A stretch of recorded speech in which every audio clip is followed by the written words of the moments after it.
Вот следующее мое выступление – это на тему «Сельская семья. Залог сохранения традиционного уклада жизни якутян». Уважаемый Михаил Ефимович, уважаемые участники совещания, слайд, Семен Николаевич. Минсельхоз Республики как отраслевое ведомство, начиная с 2003 года, участвует в реализации федеральных программ развития сельских территорий. За эти годы, за 17 лет, нашей республикой получено более 6 миллиардов рублей средств федерального бюджета, что составляет более 3,5% общего лимита финансирования федеральных программ развития села. При этом в Якутии проживает менее 1% численности сельского населения России. На это нивелируется удорожанием стройматериалов и горюче-смазочных материалов, так как основными мероприятиями развития сельских территорий являются строительство жилья, социальных объектов и инфраструктуры. По количеству построенных объектов доля Якутии уже приближена к структуре численности сельского населения.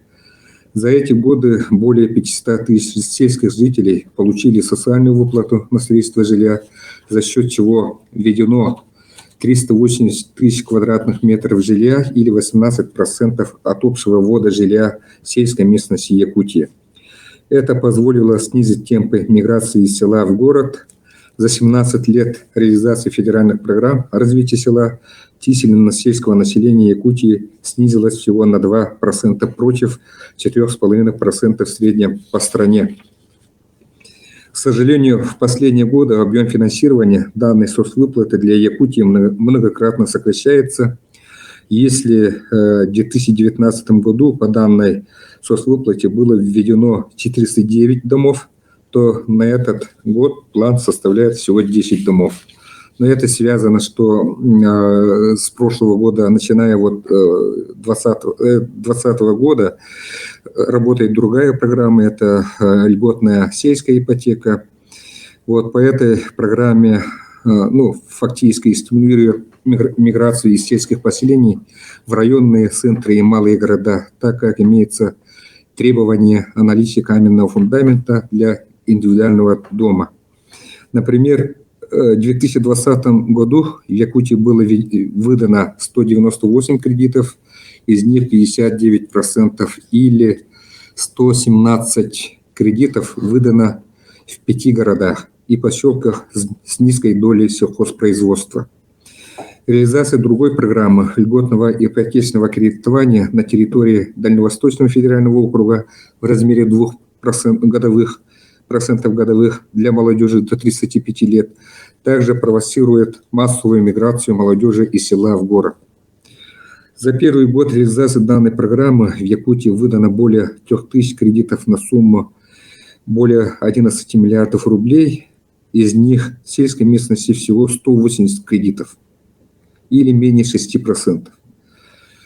При этом среди получателей льготных кредитов доля работников сельского хозяйства незначительна из-за низкого уровня заработной платы, которая составляет в Якутии 33 тысячи рублей.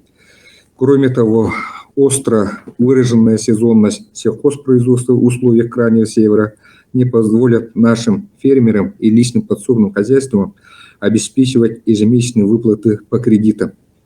Поэтому мы уже 3-й год ставим перед Минсельхозом России вопрос восстановления прежних объемов социальной выплаты гражданам на строительство жилья для субъектов Дальневосточного федерального округа, чтобы удержать сельские семьи. Такая ситуация подчеркивает дальнейшее снижение доли трудоспособного населения на селе, что составило на начало прошлого года всего 52% против 60% в городах республики. Кроме того, уровень рождаемости на селе по-прежнему значительно выше, чем в городах. За счет этих двух факторов коэффициент демографической нагрузки на селе достиг 900 человек на 1000 человек трудоспособного населения, что более чем на 1/3 выше, чем у городских жителей. С учетом этого критически важным является развитие семейной экономики на селе, чтобы обеспечить жителей села гарантированными доходами. Именно насущная потребность жителей самообеспечения продовольствием является причиной высокой доли личных подсобных хозяйств в общем объеме сельхозпроизводства. Это 45% за 2020 год. Также стабильной является доля фермеров, являющихся самозанятыми предпринимателями. Это 26%. Доля населения превышает 50% по поголовью скота, валовому надою молока, посевной площади картофеля, валовому сбору картофеля и овоща закрытого грунта. При последней всероссийской сельхозпереписи в 2016 году было учтено 97 тысяч личноподсобных хозяйств, ведущих сельхоздеятельность. При этом пользователями земель в Росреестре учтено 90 тысяч личноподсобных хозяйств. По хозяйственных книгах органов местного самоуправления учтено 70 тысяч личноподсобных хозяйств. Из них имеют излишки произведенной сельхозпродукции и зарегистрировались в ФГИС «Меркурий» почти 15 тысяч личноподсобных хозяйств. В едином реестре субъектов для получения господдержки включено порядка 10 тысяч личноподсобных хозяйств. Именно они являются потенциальным контингентом для создания новых семейных фермерских хозяйств. На сегодня доля фермеров значительна только в коневодстве, картофелеводстве и овощеводстве открытого грунта. За 8 лет выдано более 1000 грантов начинающим и семейным фермерам, а также агростартап. Совокупный размер предоставленных грантов составил более 2 миллиардов рублей. На этот год по грантам агростартап и развитие семейной фермы запланировано 219 миллионов рублей. Эти направления будут работать на весь период реализации нацпроекта. За 2019 и 2020 годы доведенные индикаторы по вовлечению субъектов малого предпринимательства агропромышленного комплекса были перевыполнены. Данные индикаторы доведены на период по 2024 год. Кроме того, имеются и другие направления поддержки, где фермеры наравне с юридическими лицами имеют право на участие в конкурсных отборах. Например, за последние начиная с 2017 по 2019 годах предоставлено 250 грантов на строительство конебаз, в том числе 191 фермеру. С 2015 по 2019 годы действовала отдельная программа финансирования скотоводческих хозяйств маточным поголовьем крупного рогатого скота не менее 100 голов. Из 72 участников 18 являлись фермерами. В 2020 году эта программа преобразована в субсидии на обеспечение части затрат скотоводческих хозяйств со снижением требования по наличию маточного поголовья крупного рогатого скота до 25 голов, за счет чего количество получателей господдержки возросло до 176, в том числе крестьянское фермерское хозяйство до 146. Но в целом за 2020 год в рамках госпрограммы сельского хозяйства поддержку в размере 900 миллионов рублей получило порядка 1300 крестьянско-фермерских хозяйств и индивидуальных предпринимателей, или 45% от учтенных в налоговом учете.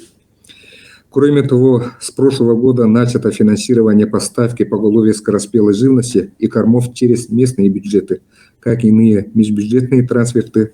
В прошлом году 8 районами освоено более 5 миллионов рублей, за счет чего поставлено 509 поросят, почти 9 тысяч голов птиц и 356 тонн комбикормов. На этот год запланировано 20 миллионов рублей на эти цели. Но мы возмещаем в Илюйскую группу улусов транспортные расходы 50%, корма тоже 50%, а северно-арктические улусы возмещаем эти затраты 100%. Но проблемы с предоставлением земель новым фермерам, налоговая и административная нагрузка по отчетности негативно влияет на количество действующих фермерских хозяйств. За период между всероссийскими сельхозпереписями 2006 и 2016 годов численность крестьянских фермерских хозяйств, осуществляющих сельхоздеятельность, снизилась от 3,6 до 2,8 тысяч единиц. Это практически на 8 тысяч единиц. За 2020 год отчетность в органы статистики о своей сельхоздеятельности представили 2440 крестьянских фермерских хозяйств. С учетом совокупности указанных проблем главой республики было дано поручение обеспечить участие Якутии в реализации глобального плана действий десятилетия семейных фермерских хозяйств ООН на период до 2028 года. В данном документе даны рекомендации по внедрению 128 различных мер по 7 компонентам развития семейных фермеров. В июне прошлого года принято распоряжение главы республики о утверждении дорожной карты с 50 мероприятиями. Образован Координационный совет по реализации дорожной карты, куда включены не только исполнители, но и сами фермеры. Включен блок мероприятий по повышению качества мониторинга деятельности фермеров, в том числе в рамках переписей. Также это освещение семей, учреждение Дня фермера и другие мероприятия. Создание Совета молодых фермеров, деловая игра «Молодой фермер», обучение фермерскому делу в агрошколах, техникумах и вузах.